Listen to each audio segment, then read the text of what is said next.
शशि थरूर पिछले कुछ समय से जिस तरह से वो अपनी पार्टी को छोड़कर वो भारतीय जनता पार्टी के नेताओं की तारीफ कर रहे हैं, प्रधानमंत्री मोदी की तारीफ कर रहे हैं, तो हम ये नहीं कह रहे हैं कि ये भी स्लीपर सेल है, लेकिन इस तरह के नेताओं को जिन्होंने ये संकेत दिया है कि वो दूसरी पार्टियों की तरफ जा सकते हैं, वही महत्वपूर्ण प्रस्ताव का अगर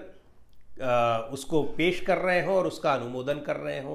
तो ये भी कहीं न कहीं पार्टी के जो दूसरे नेता हैं, समर्पित नेता हैं, कार्यकर्ता हैं, उनको खटकेगी। खैर, ये पार्टी की अपनी रणनीति है, लेकिन एक बात और भी है कि इन स्लीपर सेल्स की पहचान कैसे की जाएगी। तो उसी अधिवेशन में एक उत्तर प्रदेश के नेता है, कानपुर से लोकसभा का चुनाव लड़ा उन्होंने, आलोक मिश्रा। बड़ी महत्वपूर्ण बात उन्होंने कही, कहीं पहचानने में कोई दिक्कत ही नहीं है। एक ही व्यक्ति कांग्रेस पार्टी में है, उसी के घर का उसका कोई पिता है, उसका कोई भाई है, उसकी कोई पत्नी है,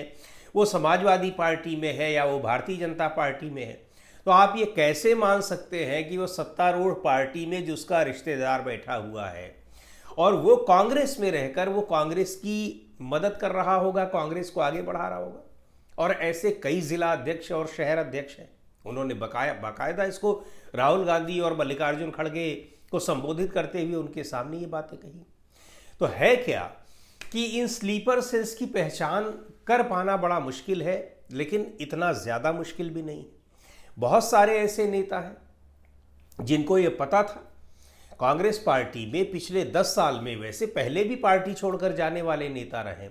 लेकिन पिछले 10 साल में पार्टी के जिन नेताओं को बड़ी अहमियत दी गई, बड़े बड़े पद दिए गए, कांग्रेस पार्टी की यूपीए की जब सरकार थी तो वो मिनिस्टर रहे, महत्वपूर्ण पोर्टफोलियो उनको मिले रहे,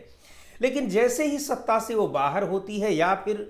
सत्ता में उनके अलावा किसी दूसरे को कुछ देने की कोशिश की जाती है, सत्ता जाने के बाद भी पार्टी छोड़कर चले जाते हैं।